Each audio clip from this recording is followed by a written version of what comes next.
The year is 1996, and in the small town of Part, Iran, a man by the name of Rostem Gorbani collapses in the street. He's rushed to the local hospital where doctors pronounced him dead on arrival. The reason for his death? A heart attack, or so they thought. You see, when Rostem arrived at the hospital, his wife, along with his 5 distraught children, insisted that he wasn't dead.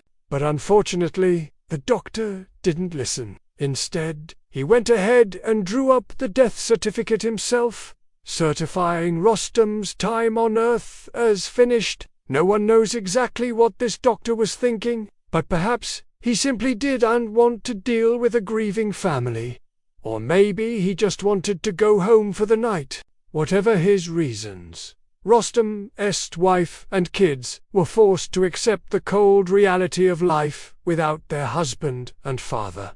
But here's the thing. Before signing the death certificate, no one bothered to check if Rostem was actually dead, or if he was merely in a coma. In fact, before signing that official document, only one of the doctors on shift performed a mere 30 seconds worth of tests. Can you believe that? Just 30 seconds to determine whether or not someone is dead. It makes you wonder about the state of healthcare in this small Iranian town. As you can probably imagine, Rostem's family weren't too happy with this turn of events. And who could blame them?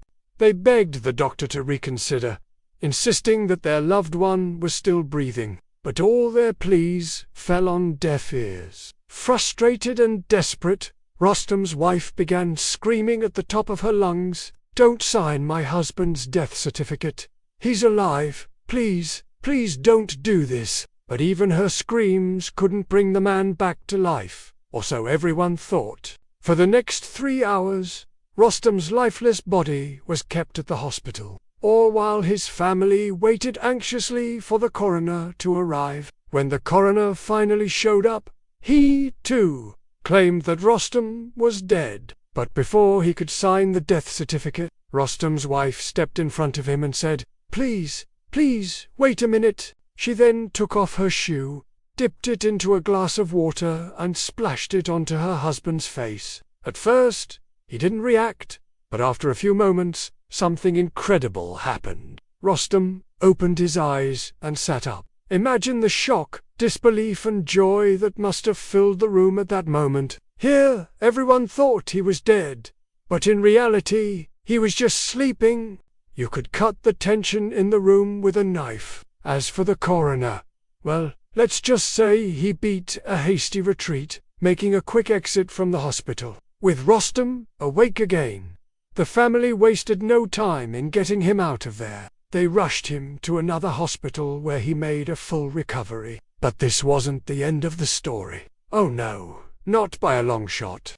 After regaining consciousness, Rostem sued the hospital for declaring him dead. But despite having a mountain of evidence on his side, including the testimony of his wife and children, the case was dismissed. Apparently, the judge sided with the hospital, ruling that Rostem had no right to sue them because he was, for all intents and purposes, dead.